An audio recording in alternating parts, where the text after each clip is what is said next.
Are we now getting closer to agreeing a deal for Estevao Willian?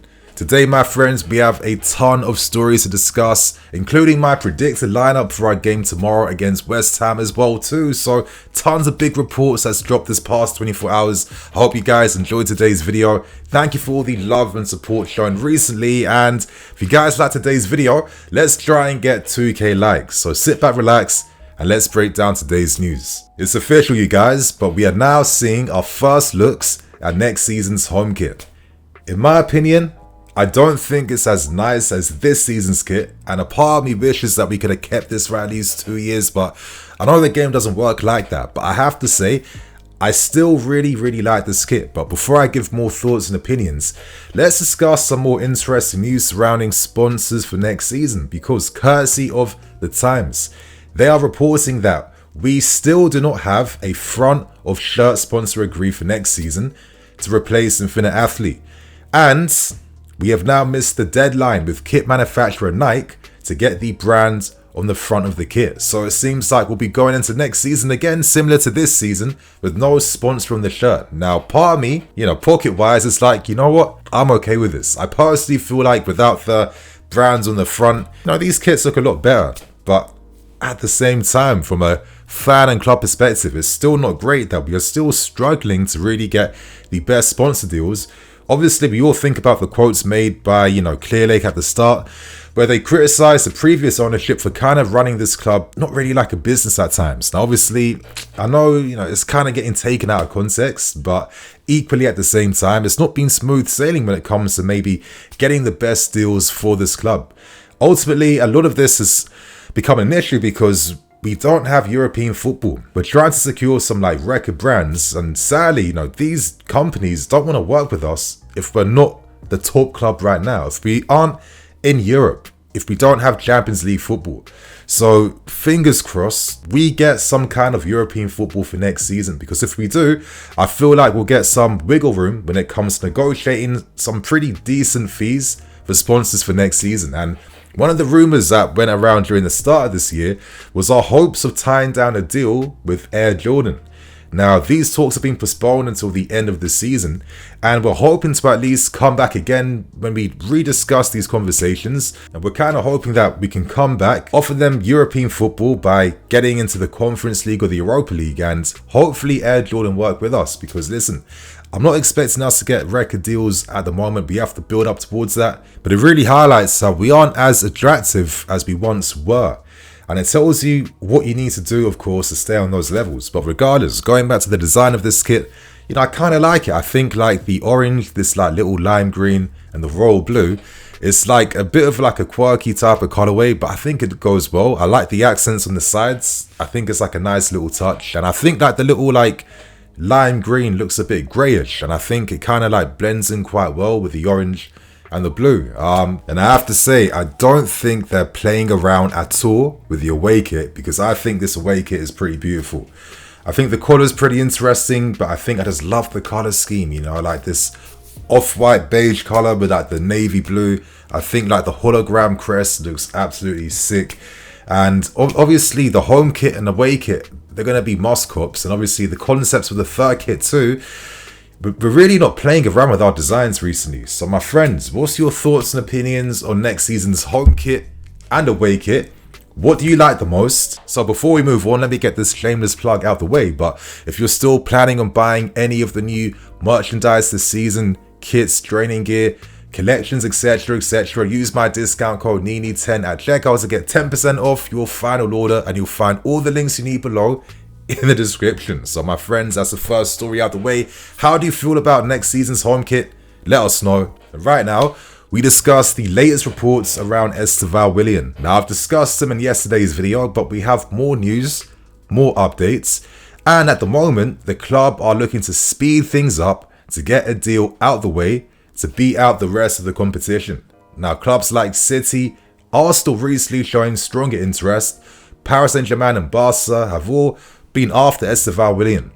Paris Saint-Germain had a bid turned down when PSG tried to sign Willian and Endrick together. Man City, we don't know what they're planning right now, but in the case of Barcelona, we know that currently they are out the race to sign him, and that's because they're now focusing on developing Lamine Yamal. At this moment, we are actively involved in daily conversations to try and strike a deal. We've noticed since December that Lawrence Stewart in particular has been flying out to Brazil to personally negotiate with the Palmeiras board to try and strike a deal. We have held these unofficial conversations with the player too, and at the moment, it's simply about finding the right terms now to strike a deal. We haven't sent any official bids right now. We're still looking to agree an official proposal before then sending in our final offer. Now at the moment, we have some information around what's holding up this deal. Preferably, Palmeiras want around 45 million euros as a fixed fee with add-ons on top. For us, it's a bit too high. We know that the proposal that we prefer is 30 million euros plus another 25 million in add-ons. However, we are still open to actually overpaying Estevao Willian's release clause if it allows us to structure a deal over time. We have some information in regards to what these add-on clauses entail. They include things like international call-ups, goal bonuses, and participating in European football. Now, I like to think that Palmeiras would be open to us overpaying his release clause because that way they earn more money over time, and this way we don't have to pay as much money up front. And I say this because, they're really promoting Estevao Willian as like one of the next great wingers to come out through the game right now. So if they have that confidence in his star ability and potential, then surely they'll be open to receiving more money for him over time. And in that sense, it kind of reminds me of, personally, I think, of really excellent negotiations to sign Mudryk. Now, ignoring his performances for us, when we structured that deal, we only paid around 62 million for him with like an additional 30 million in add-ons. Now, for that 62 million, that was spread out over 5 years, which really drops that cost down.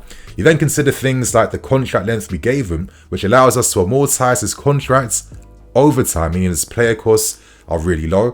We know that he earns less than 100,000 a week, and we know that we included a lot of future clauses in that deal involving things like, Ballon d'Ors, personal accolades, goal bonuses, etc, etc. And I think doing it this way actually kind of minimizes our risk a little bit, because let's say Mudryk had to get sold one day. Well, we aren't going to give Shakhtar this extra 30 million because Mudryk is nowhere near close to activating that. And with how we've actually spread out his costs over time, it means that we could find maybe like a decent fee to sell him for if Mudryk didn't actually come through. But fingers crossed he finds his form and actually gets better. Anyway, going back to Estevao Willian, yesterday I discussed Palmeiras manager and Abel Ferreira mentioning that he'd love the player to remain with Palmeiras and maybe think about leaving in 2027. However, the good news is Estevao Willian, his family, his agent as well too, they prefer a move right now. And why is that? Well, it simply comes down to this. Palmeiras own around 70% of Estevao Willian's economic rights, with the remaining 30% going towards the player. And it's something I've been saying recently. There's a reason why we're attracting some of the best Brazilian prospects at the moment, because when they agree to sign with us, with the money that we're offering too, these players, their family, their networks, they're becoming instant millionaires overnight. And if Estevao Willian was to get sold for 55, 60, 65 million euros, and he's earning 30% of that, I mean, you guys can do the math yourself. It's like an instant payout, knowing the fact that his future is going to be in good hands and he's set to earn big money with signing for us too. So fingers crossed we can get this deal over the line, because if we agree upon things, obviously don't expect Estevao Willian, of course, to come this season. He can only come next year, after April in 2025. So when him and Pires hopefully come announced together in a year's time, I'm hoping it's going to be like a movie moment. And it's big money for very young players, but I do think with these particular talents, there's something very special about them, very unique. They have those aspects in their game that you can't really coach. And as the manager said about Estevao Willian, I don't teach him how to shoot, how to dribble, or nothing like that. All I focus on is things like defensive positioning, which tells you the high level these guys are already at. So listen, I'm envisioning just like flipping Estevao Willian on the right, Pires in midfield. I don't know, Cole Palmer, he'll still be involved. Obviously, you need to have big quality if you want to be challenging on all fronts, right? So the future does look kind of rosy, I'm not going to lie. we'll see how it plays out. But my friends, that's the latest news surrounding Estevao Willian. And now let's discuss my predicted lineup for the game against West Ham. Now, I had to kind of like fuse the preview with the news video because, yeah, very busy day, and it's a bit of a shame that I wasn't actually able to complete making the What We Learned video against Spurs because the timing was just too much, to be honest with you. But anyway, as you guys have seen on screen, this is my predicted lineup. I'm going for Nico Jackson up front, obviously. Mudryk on the left, Palmer 10, Madueke, Gallagher, Caicedo, inverted Cucurella, Badia, Jalaba, and Achimpong playing right back with Petrovic in goal. Now, I don't know the fitness of Alfie Gilchrist at this point in time. Was he taken off as a precaution? Did he just have cramp in that game maybe? We'll find out. But in the meantime, I wouldn't be surprised if Achimpong would play because he's the only fit available right back in the team. And I think, listen, the kid's got the confidence, quality, and the ability to instantly play for us, and I'd love to see what he could do with like a good 60 minutes to play with, right? Obviously in defense it speaks for itself. I really liked how Badia and Chalobah played well to secure yet, a very rare clean sheet for us this season against Spurs. They worked really well together. I think Chalobah really demonstrates his all-round qualities and consistency for this team. I think he's a very good player, a good football player. Not even just a good defender. He's a very good football player. And that goal he scored, I can't get out of my mind. I think that header was a classic. I thought that header was an absolute classic. So I hope that these guys are going to be ready against West Ham, because obviously we played against them at the start of this season.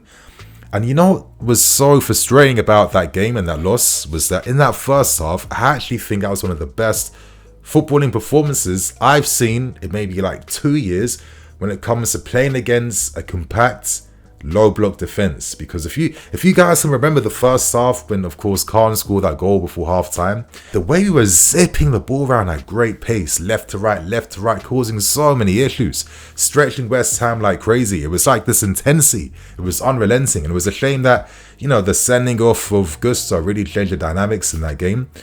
But I hope that after seeing how we performed against Spurs, the challenge for this team right now is to step up and maintain that consistency, even though it's going to be tough. It'll be like our third game in 8 days, but it's a London derby, we play for pride, and this is our final chance now to try and secure European football. So I think this defence has its risk. Now that I've seen Poch find this creative use of Cucurella, it's not even about Cucurella stepping up to be this maestro in the team that we never knew we had. It's just what it does for our attack. And the balance up front is so great because you got to think 4 attacking players.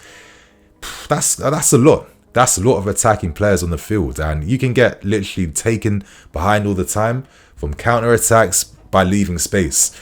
So the fact that Cucurella can invert, which means that Gallagher can now create that balance with Palmer in those half spaces, which means that we can free Mudryk and Madueke wide, with Mudryk, especially against Spurs. After being so poor in April, I think that performance against Spurs was one of his best ones, obviously, throughout that month. And I think what actually helped was that he had more passing options. He could be more involved in the play, and he had some of his highest touches throughout the season. Now, in the case of Mudryk, I do kind of feel like at times everything's still improvised on the spot.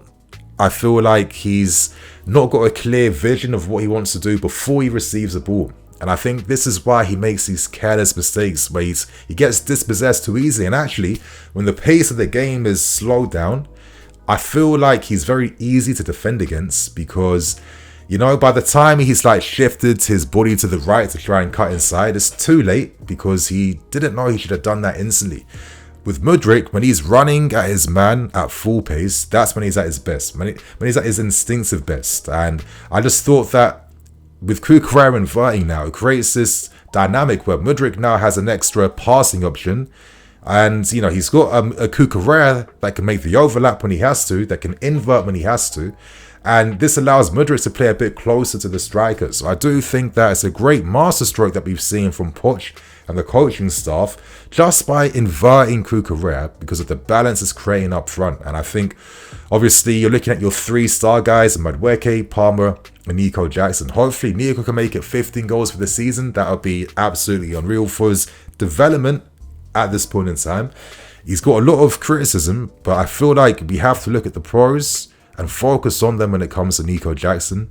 he took his goal very well against Spurs, and I think, you know, scoring another important goal is going to be good for his development, in my opinion. Obviously, Cole Palmer, yeah, I feel like he'll score against West Ham tomorrow. I think he's been very close. You know, his free kicks, his dead balls, his left foot, one of the best in the league. And it's actually kind of crazy to know that West Ham came very close to signing him.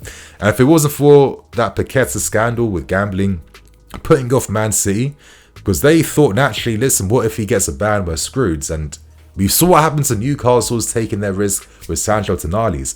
It's so crazy to think that Cole Palmer could have been playing under Moyes this season, and thank God that wasn't the case, because playing Moyes football, I don't know how that's going to do anything for him, to be honest with you. And obviously, when you come to a club like us, if you're performing for us, even if West Ham technically ends, like, you know, they finish above us in the table, just the fact that you're our star boy for our football club ranks a lot higher than anything you would accomplish at West Ham. But, you know, it would have been interesting to think about Kudus and him working together. But to be honest with you, it has, again, I'm really going off track with this, but for you guys wondering if we could ever sign Kudus, he does have a release clause that can get activated from the end of next season in the 2025 window. So hopefully my dream of seeing these guys playing together may come to fruition, right? But anyway, my friends, that is essentially the lineup for tomorrow. I'm expecting big things from Nico, Palmer, Madueke, and our midfield, and Cucurella. They've been adding something to the team recently, especially Madueke. I mean, you know, he's showing a lot of desire to really improve defensively. But just having his 1v1 threat in the team, I think that is a masterstroke. And this is why I keep stressing this point about Pochettino finding a way to use Palmer and Madueke together because of Cucurella now inverting. I think that's the best thing. So my friends, that is today's video out the way. Share your thoughts and opinions. And on that note, I'm Nini FC. This is BlueLionsTV. I'll see you guys later with some more videos. Cool.